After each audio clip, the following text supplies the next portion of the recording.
فَأَمَّا مَنْ أُوتِيَ كِتَابَهُ بِيَمِينِهِ، پس قیامت کے دن جس کو اس کا نامہ اعمال دائیں ہاتھ میں دیا جائے گا، فَسَوْفَ يُحَاسِبُ حِسَابًا يَسِيرًا، تو پھر عنقریب اس کا حساب آسانی سے لے لیا جائے گا. یعنی پھر وہ صرف ایک زبانی جمع خرچ والی بات ہوگی. جس کو نامہ اعمال دائیں ہاتھ میں ملا اس کو تو جنت کا پروانہ مل گیا. وَيَنْقَلِبُ إِلَىٰ أَهْلِهِ مَسْرُورًا، اور وہ لوٹے گا اپنے گھر والوں کی طرف بڑی خوشی کے ساتھ. یعنی دنیا میں بھی جب کوئی شخص کوئی ڈگری حاصل کر لیتا ہے، کوئی کامیابی حاصل کر لیتا ہے، تو ہر ایک کو دکھاتا پھرتا ہے، یہ دیکھو میں کامیاب ہو گیا ہوں.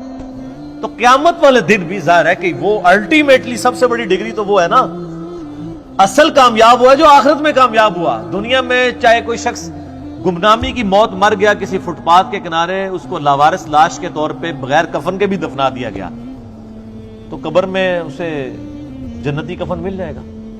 اینڈ رزلٹ تو اس کا بہترین ہے.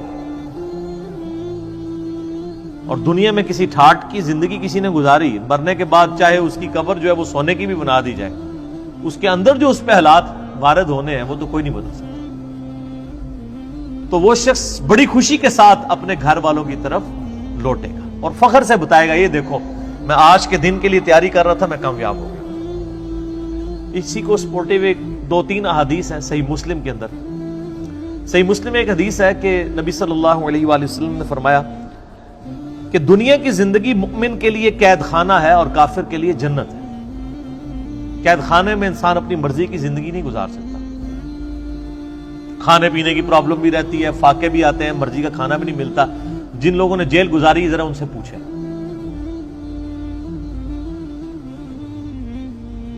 اور کافر اپنی مرضی کی زندگی گزارتا ہے، اس لیے اس نے دنیا کو جنت بنایا.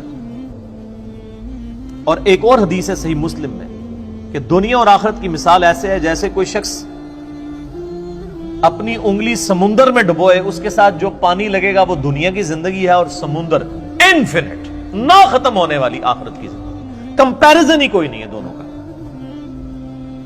اب کوئی آخرت میں کامیاب ہوتا ہے تو وہ تو ہمیشہ کی کامیابی اس کا مقدر ہوئی ہوئی ہے نا. میں آپ سے اگر پوچھوں کہ 1 ارب اور 1 روپیہ، کسی کے پاس 1 ارب روپیہ ہو اور کسی کے پاس 1 ارب 1 روپیہ ہو، تو اس میں تو کوئی فرق نہیں ہے، کیونکہ 1 روپیہ ارب سے اوپر ہونا یہ تو نیگلیجبل ہے. تو کتنا بے وقوف ہے وہ شخص، وہ 1 روپیہ بچانے کی خاطر ارب روپیہ اپنا ضائع کرتا ہے. اور کتنا عقل مند ہے وہ شخص جو 1 روپے کی قربانی کر کے 1 ارب روپیہ بچا لے. یعنی دنیا کی زندگی خدا کو دے کے ہمیشہ کی جنت کما لے، جو سورہ توبہ میں آیا کہ ہم نے مومنین کی جانیں اور مال جنت کے بدلے میں خرید لی ہیں. صحابہ کرام علیہ رضوان کو جو فضیلت حاصل ہے پوری امت پہ، وہ اسی لیے ہے کہ انہوں نے قربانیاں دی ہیں، جان مال ہر چیز کی آخری درجے میں. صحیح مسلم میں ہی ایک اور حدیث ہے بڑی رکت انگیز، اسی آیت سے مجھے یاد آئی کہ قیامت والے دن اللہ تعالیٰ ایک ایسے شخص کو بلائے گا جس نے دنیا میں بڑی مفلسی اور غربت کی زندگی گزاری ہوگی، حلال و حرام کی تمیز کرتے ہوئے ڈرتے ڈرتے قید خانے والی زندگی گزاری ہوگی، بڑی مشقت کی زندگی.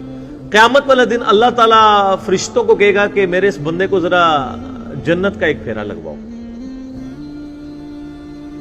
جنت کا ایک پھیرا جب لگے گا نا تو اللہ تعالیٰ پوچھے گا ہاں بھائی کوئی دنیا میں تو نے تکلیف دیکھی؟ وہ کہے گا اے اللہ تیری عزت کی قسم میں نے دنیا میں کوئی تکلیف نہیں دیکھی. ایک جنت کا پھیرا دنیا کی ساری مشقت کو کافور کر دے گا. یہ دنیا میں بھی ہوتا ہے. مجھے یاد ہے ہم انجینئرنگ یونیورسٹی میں کتنی محنت کر کے پڑھا کرتے تھے. ہماری تو خیر میکینیکل انجینئرنگ ذرا ہیوی ٹف تھی، لیکن جب رزلٹ آتا تھا پوزیشن آ جاتی تھی. آج تو مجھے یاد بھی نہیں، انجینئرنگ یونیورسٹی سے فارغ ہوئے بھی آلموسٹ 20 سال ہونے کو ہے، مجھے تو وہ راتیں بھی نہیں یاد جو میں نے کاٹ کے گزاری ہوئی ہیں. فجر پڑھ کے سویا کرتے تھے. تو انسان دنیا میں ہی مشقت کو بھلا دیتا ہے جب اینڈ رزلٹ سامنے آ جائے. تو آخرت میں جب اینڈ رزلٹ آئے گا تو کسی کو اپنی 60 سال کی زندگی یاد نہیں ہوگی. سر چھوڑ دے، قیامت کا دن ہی صرف 50,000 سال کا دن ہے. دنیا میں 60 سال کی زندگی کے عوض اگر وہ 50,000 سال کا قیامت کا دن ہی صرف امن میں گزر جائے نا تو یہی بدلہ کافی ہے. کہ باقی لوگ ذلیل ہو رہے ہوں اور آپ کو اللہ کے عرش کا سایہ نصیب ہوا ہو.